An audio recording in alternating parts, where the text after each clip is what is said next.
আসসালামু আলাইকুম। এসএসসি ২০২৫ সালে যারা তোমরা ফেল করেছিলে, তারা তোমরা এসএসসি ২০২৬ সালে ফর্ম ফিল আপ করে আবার পরীক্ষা দেওয়া লাগবে। তাই না? তো ২০২৬ সালে যে তোমাদের আবার পরীক্ষা দেওয়া লাগতেছে, এইখানে তো তোমাদের হচ্ছে সিলেবাসের একটা বিষয় আছে। যে সিলেবাস কোন সিলেবাসে পরীক্ষা হবে?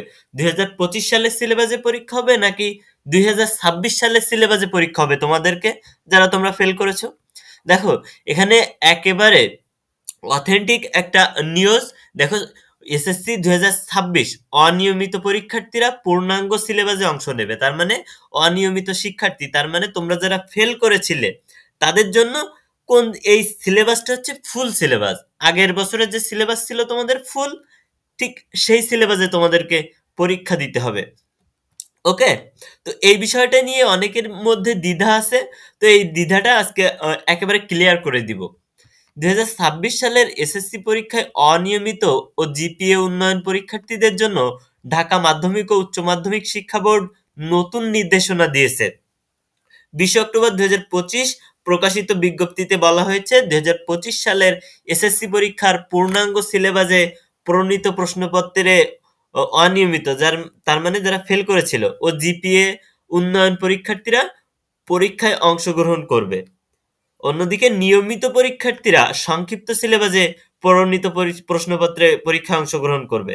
তার মানে যারা হচ্ছে এবছর পরীক্ষার্থী, নতুন পরীক্ষার্থী, এসএসসি পরীক্ষার্থীরা, তারা কিন্তু সংক্ষিপ্ত সিলেবাসে পরীক্ষা দিবে। আর যারা ২০২৫ সালে ফেল করেছে তারা কিন্তু একেবারে ফুল সিলেবাসে পরীক্ষা দিবে। এই বিষয়টা মনে রাখবা। ২০২৫ সালের ১ থেকে ৪ বিষয়ে ফেল করা পরীক্ষার্থীরা রেজিস্ট্রেশনের মেয়াদ থাকা সাপেক্ষে ২০২৬ সালে পরীক্ষা অংশগ্রহণ করতে পারবে।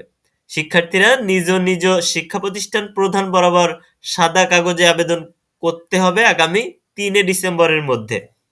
বিজ্ঞপ্তিতে বলা হয়েছে, ২০২২-২৩ এবং ২০২৩-২৪ শিক্ষাবর্ষে রেজিস্ট্রেশনধারী যেসব শিক্ষার্থী ২০২৪-২৫ সালে মাধ্যমিক স্কুল সার্টিফিকেট পরীক্ষায় অংশগ্রহণ করেনি, তারা স্ব শিক্ষা প্রতিষ্ঠানের মাধ্যমে অনিয়মিত পরীক্ষার্থী হিসেবে ২০২৬ সালের এসএসসি পরীক্ষায় অংশগ্রহণ করতে পারবে।